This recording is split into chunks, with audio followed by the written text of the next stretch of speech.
8h43, iniciando a conversa de geração, participação do Júnior Moreira, da Edilene Lopes, direto de Brasília, e do cientista político Malco Camargo. Se você, ouvinte da Itatiaia, pode opinar, pode participar também pelo WhatsApp 999967074 e pelo YouTube também, pelo canal da Itatiaia no YouTube. Vai lá, faça o seu comentário, interaja com a gente aqui na conversa de redação.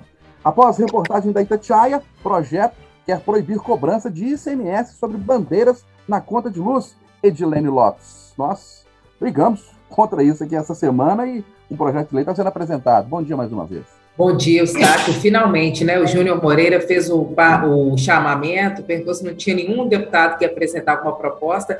Depois disso, o deputado André Quintão já fez o questionamento dele, agora o deputado Wellington Prado, que tradicionalmente tem essa bandeira da energia elétrica. Agora há um conflito aí, né? Porque eu conversei com um dirigente de uma agência reguladora e ele me falou que é legal a cobrança sobre o preço final ao consumidor. O parlamentar fala que é ilegal. Fato é, Eustáquio, alguém chama o gerente aí, meu amigo, alguém tem que resolver esse negócio, porque nós estamos pagando caro, o poder de compra da população está pequeno, a tarifa está maior, agora tributa em cima da tarifa, e aí como é que faz? Alguém tem que resolver isso, o parlamentar é eleito para resolver essas questões. Então, parlamentares que lutem, resolvam isso aí, porque a população não dá conta de um preço de conta de luz desse não, meu amigo. E nós temos, Júnior Moreira, 77 deputados estaduais, 77 parlamentares estaduais, 53 deputados federais e 3 senadores. Alguém tem que lutar por nós. Bom dia mais uma vez. Bom dia para todo mundo. Pois é, o problema é que o meio da política é cheio de regrinhas, né, que eles dão um jeito de arrumar lá para se safarem. No caso aqui da Assembleia, a informação que a gente tem é que isso precisava partir do governo do Estado, né?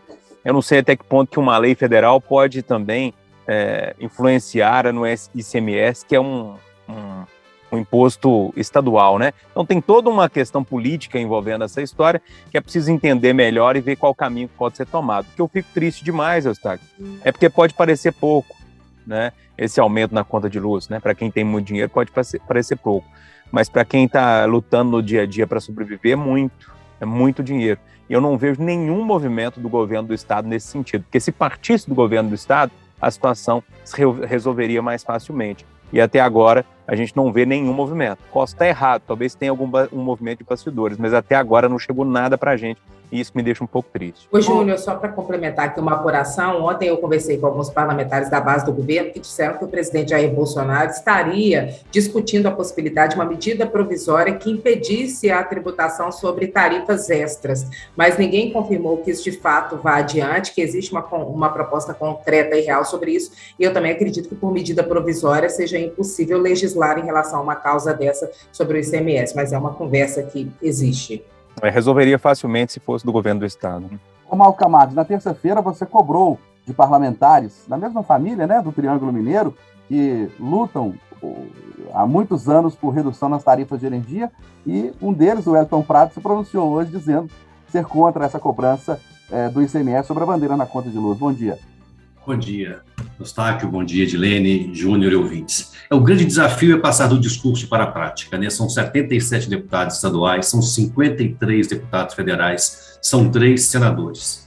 Uma iniciativa individual ou, mais importante, conjunta dos diferentes poderes na função de legislar, ou seja, se na escrita da lei diz que é possível, que se mude a lei, e o parlamento é o lugar para mudar as leis. Então, cabe sim a responsabilidade aos 77 deputados estaduais, aos 53 federais e aos 3 senadores. Aqui pelo WhatsApp, o Anderson Saldanha, do bairro Bonfim, nosso vizinho aqui, está dizendo que a briga deveria ser para baixar os impostos na conta de luz como um todo, não somente na bandeira tarifária. Ô, Júnior, passageiros reclamam da redução de ônibus que ligam Belo Horizonte a cidades do interior. Minas Gerais vai criar uma agência reguladora para fiscalizar transportes e motoristas reclamam de pedágio arcaico no estado. 3 assuntos aí envolvendo transporte, né? Perdão, pois é. Primeiro, a agência reguladora, tá? Que elas nasceram ali, ou pelo menos ganharam força, naquelas privatizações ali do governo Fernando Henrique, para tentar proteger, né, os consumidores dessas empresas que estavam sendo entregues para a iniciativa privada. O que a gente viu de lá para cá foi que essas agências não funcionaram bem, né?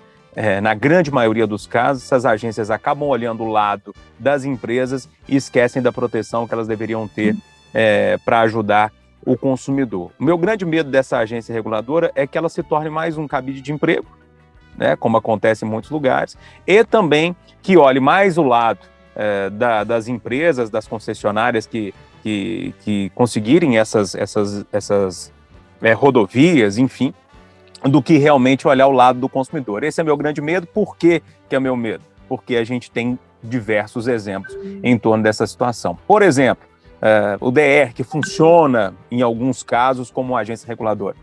A gente está vendo ônibus faltando num monte de lugar aqui na região metropolitana. Não tem ônibus depois não sei que hora em Nova Lima, em Santa Luzia falta ônibus. Tá? Todo dia chega um monte de reclamação aqui dos ouvintes da Itatiaia e o DR não faz nada, né? Não resolve nada. Mesma coisa acontece com a BH Trans. A gente viu durante a pandemia os ônibus lotados, os horários não funcionando. A BH Trans, que seria também e teria uma espécie de função de agência reguladora, também não aconteceu nada. Então, mais uma agência para não resolver nada? Meu grande medo é esse. O segundo ponto é sobre os ônibus do interior do estado. Essas pessoas do interior que precisam vir para Belo Horizonte usando transporte coletivo têm sofrido muito, isso é verdade. Os ônibus, a cada dia que passa, os horários são menos horários, menos viagens. Por quê? Porque não tem movimento. E aí, quando não tem movimento, o horário deixa de existir. Mas aí tem um problema, um impasse aí, porque também é concessão pública. Essas linhas são de concessão. Então a gente está num impasse ali, e aí entra aquela história da buzzer também, né? Como é que vai fazer? Quem sabe? Uma buzzer aí nesses locais, nessas cidadezinhas, poderia funcionar melhor. Não sei, é uma sugestão. Agora, o movimento caiu muito nessas cidades, Eustáquio, e eu era do interior e sei muito bem, morava no interior e sei muito bem que isso funcionou, porque diversos carros particulares, e aí não precisa ser do interior não, pode ir na porta da rodoviária ali que você vai ver, Sete Lagoas, João Molevade, são carros particulares que fazem esse transporte, fazem mais ou menos no preço da passagem, conseguem fazer esse transporte e destruíram as linhas normais que a gente tinha de ônibus aqui em Minas Gerais para diversos lugares, né?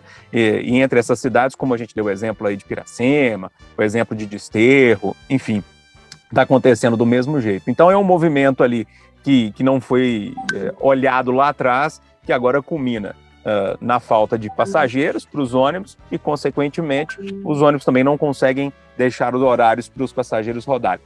É uma situação bem complicada, eu não sei como é que vão fechar essa equação, não. Até porque menos pessoas vêm à capital hoje em dia, né? As cidades do interior estão bem equipadinhas com algumas coisas ali que antes você precisava vir aqui em Belo Horizonte para resolver. É uma equação difícil de fechar essa. Sobre o pedágio, Eustáquio, eu sou uma voz sonante nessa história, porque muita gente reclama que precisa pagar de cartão, de Pix. Enfim, gente, não é possível, né? O que seria estranho para mim é se eles não aceitassem o dinheiro, que é a moeda corrente aqui no país. Então, se eles aceitam o dinheiro, a gente sabe que aquela rodovia é pedagiada, você já separa o dinheiro para liberar, né? Ô, Malco, ainda dentro do que o Júnior falou sobre a agência reguladora, a gente já tem órgãos em Minas Gerais, nos municípios, órgãos federais que regulam o transporte. Precisa criar uma agência para regular, para fiscalizar? Exatamente, né? Deveriam regular, como bem disse o Júnior, né? Então já tem os órgãos constituídos, já tem a responsabilidade, e nós vamos percebendo os problemas no nível municipal e no nível estadual. Não há dúvidas que a criação de mais um órgão onera a máquina pública e traz uma confusão entre quem é o dono dessa história, quem de fato é responsável por punir os maus feitos. E tem também que premiar os benfeitores do setor, né? Isso é importante também. E premiar os benfeitores não é colocando uma linha extra na onde tem mais movimento. Premiar o benfeitor que trabalha com justiça na distribuição das linhas, no qual os lugares que têm menos demandas também possam ser atendidos, assim como os lugares que já têm muita demanda já são bem atendidos por pirueiros, por taxistas, por ônibus e também pelos ônibus institucionais que partem nas rodoviárias. E para você, Edilene Lopes, onde está o grande problema nessa questão do transporte, hein? Eustáquio, eu sempre penso sobre a função das agências e se de fato elas atuam de forma efetiva, né? Porque tem a agência para regular a energia elétrica, nós estamos passando a situação que nós estamos passando. Tem a agência para regular transporte, que é a NTT, e aí tem essa bagunça toda. Ou seja, a agência serve para quê? Tem a agência para regular plano de saúde e os preços estão lá nas alturas, toda hora tem alguém reclamando que o procedimento não é atendido. Então, tem que ver se a agência, de fato, está servindo, né? Agora, eu queria me ater a um ponto específico, porque foi uma apuração que eu fiz.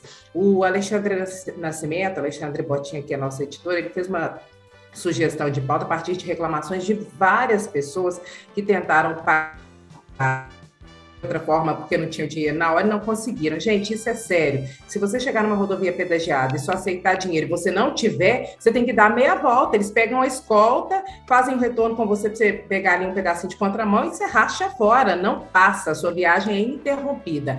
E aí essa apuração começou com a Ellen Araújo, ela ligou para uma concessionária, a concessionária respondeu que quem definia a forma de pagamento era a NTT. Olha a conversa. Aí eu liguei na NTT, a NTT falou, não tem nada disso. A forma de pagamento está prevista no contrato, pode ser feita qualquer tipo de cobrança, isso é definido pela empresa na hora do contrato. Aí eu procurei uma empresa, a empresa falou comigo assim, Edilene, nós aceitamos a tag, que é quando você tem aquele negócio encolado no carro e passa direto, ou então a gente aceita dinheiro.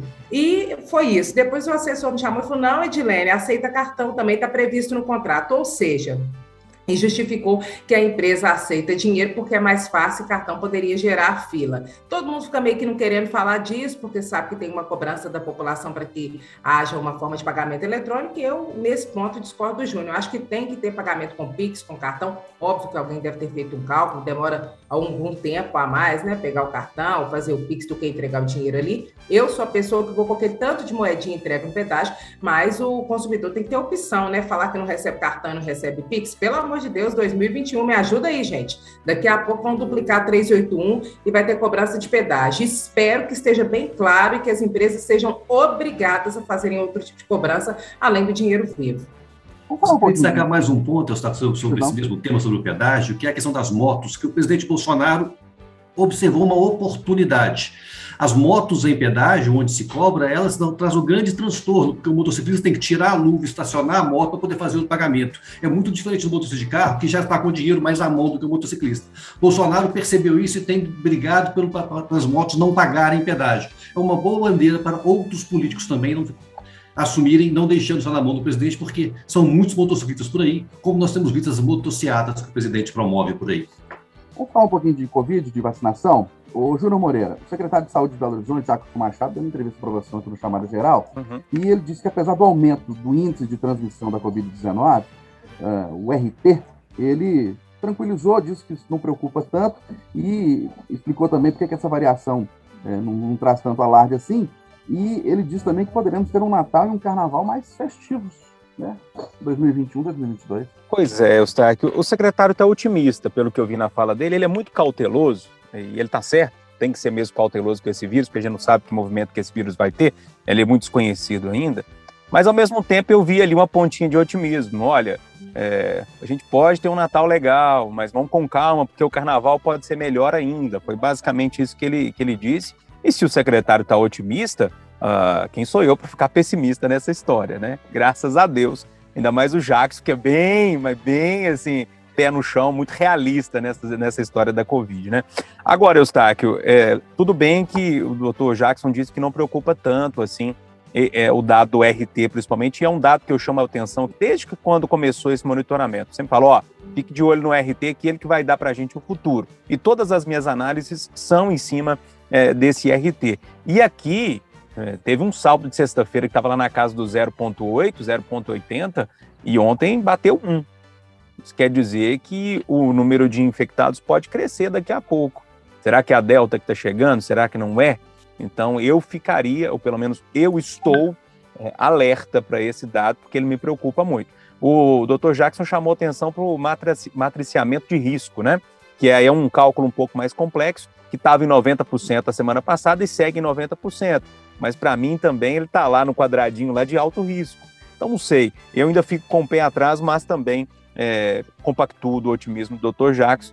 Parece que teremos daqui a pouco uma situação um pouco melhor com esse avanço ainda maior da vacinação aqui em Belo Horizonte. Otimista, Malca Marques, porque autoridades municipais, estaduais e federais dizem que a população adulta, né, o público-alvo, deve ser vacinado com segunda dose até o final desse ano. Sem dúvida, tem que ficar otimista e temos que ficar otimistas também com os avanços da ciência, porque a vacina esterilizante está chegando por aí. É bom lembrar que a vacina agora ela é só atenuante, ou seja, a gente continua pegando a doença, mas não com a gravidade de antes. Por isso, o RT crescer agora não é tão grave como era em tempos anteriores, mas a vacina esterilizante, ou seja, que não permite mais que nós pegamos o vírus, está chegando por aí. E vem boas novidades, então, pelas mãos da ciência. Otimista, Edilene Lopes? Com certeza, Eustáquio, a gente veio para viver na luz, na esperança, meu amigo. Então é isso, a vacina está chegando, estamos quase todos vacinados, depois temos que continuar tomando procedimentos como usar máscara, álcool em gel e vida que segue. Um Natal mais feliz, um carnavalzinho de leve, né, meu amigo? Estou muito esperançosa, esperança de que a gente vai ter luz para todo mundo no fim do túnel, daqui a pouco, carnaval, Natal, tudo certo. Só a luz no sentido figurado, né, Edilene? Porque luz no sentido real, haja dinheiro para pagar, não é mesmo? É complicado, Concordo plenamente, Eustáquio Ramos. Ainda mais com imposto em cima de tributo. Pois é. E é importante também porque tem outros impostos federais que também incidem sobre tributos, né? Acabei de receber de uma fonte aqui, impostos federais como PIS e COFINS também têm incidido sobre a taxa extra, não é só o ICMS, não. Pelo amor de Deus. E luz do sol nós estamos tendo bastante, né, Eustáquio? Inclusive um sol para cada pessoa. Aí nessa história aí que o Malco falou, o projeto do Wellington Prado lá em Brasília funciona bem, né? Porque você tira desde lá de cima os impostos que incidem sobre os tributos. Perfeito. Menos anúncio no jornal e mais projetos protocolados dentro do parlamento. 8h59 em Belo Horizonte. Final do Jornal da Itatiaia, primeira edição. Ótimo dia a todos.